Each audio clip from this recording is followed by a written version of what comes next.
Assalamu alaikum hürmetli yurttaşlar. Bugünkü satığa çıkan cayımız görüp durğalarınızın Şumbalanın yanında boladı. Şimdi yerimiz Şumbala Olimpiya stadionu, bir yanımız Daretal Urdu Üniversitet, bir yanımıza geleden bulsak Karat Kafe Park tarafı Dekkan Bazar.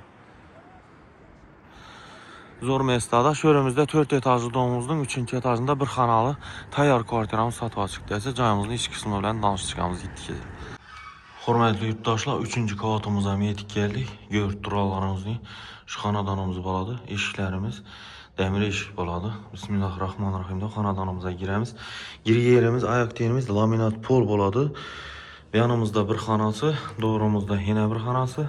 Bir yerimiz sanuzörümüz, bir yanımızda ise kuhnimiz boladı.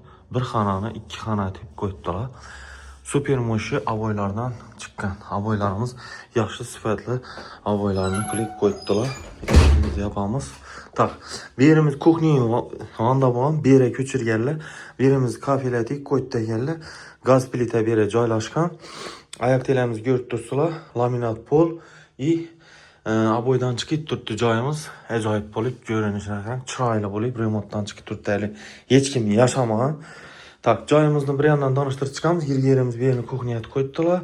Tak, birimiz sanuzülemiz akva aynalı eşik boladı. Tak. Ayak telerimiz kafel. Dapatalı kadın kafel klip. Acayip etik koydular. Remontunu. İntizazlarımız taza. Raka yöneten paket. Ondan paket tuttu. Acayip bolu. Joyimizden umman gap boluşunu içinemiz. Acayip bolu tuttu. Birimizde aytib ötkenimizde kuhniya boğan hazır bir xana et koydular. İşikler hem koyup acayip etip düzeltilgen işikleri yine açamız. Deyiz ki xana et koydular birimizde. Ayak telerimiz laminat pol. Aboydan çıkıp acayip bolu tuttu yine. Zor, çıraylı bolu. Akfa aynası yaxşı sıfatlisinden koyulgan birimize. Tak, birimizde gaz, su, sivit hemen her sabah. Hiç nerseden muamma yok. Menzilini bildiğinizde Şumbala, Karat Kafe, Dekkan Bazar, bir yanımız park boladı, bir doğrumuzda Daretal. Stadion hem yere yakın boladı. Bir yanımıza geleden bulsak, Urgenç Devlet Üniversiteti bir yanda, Pedagogika, Gidra, Avtodorожный hem yere yakın. Mestasın 10 manga 4 etajlı domumuzun 3. etajında boladı. Birimiz ise katta bir xanası, yani zala boladı.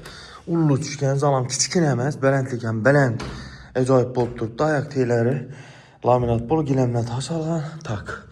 Aboydan çıkıp acayip bol tutdu, tak. Lüstralar koyulğan, yaxşısından, sıfatlisindən, yine görüp duralarımız deyin. Aboyumuz şu, aboyu acayipindən vurulğan yine. Cayımızda umman gəp boluşu mümkün əməz, tak. Kondisionerləri var, balkonun var bir yerini, hürmətli yurttaşlar, yine akvaynalı durdu. Balkonu var. Yine acayip kanistaniyonları bayaqsından koyulgan kanistaniyonlu yine. İşet turttu. Acayip bolup joyimiz hiç sıkkına bolup turttu. Gelip özleriniz üstünde göresiler. Biz balkonu badab aytıp ötdük. Narxına geleden bolsak şunda joyimizin narxı 270 milyon so'm, hurmatli yurttaşlar. Ekranda berilgan telefon raqamlari telefon qilaverasizlar. Şunun bir xanalı joy so'rab birgan danışib taşak koyamiz. Ko'p odam so'rab turadi, bir xanalı joy yo'qmi deb. Joyimiz kredit əsasından satıladı, hürmetli yurttaşlar. Narxı 270 milyon so'm. Sağ olunlar, salamet olunlar. Şimdi joy so'rab birgan danış bilişlərə təşəkkür qoyamız, hürmetli yurttaşlar. Yine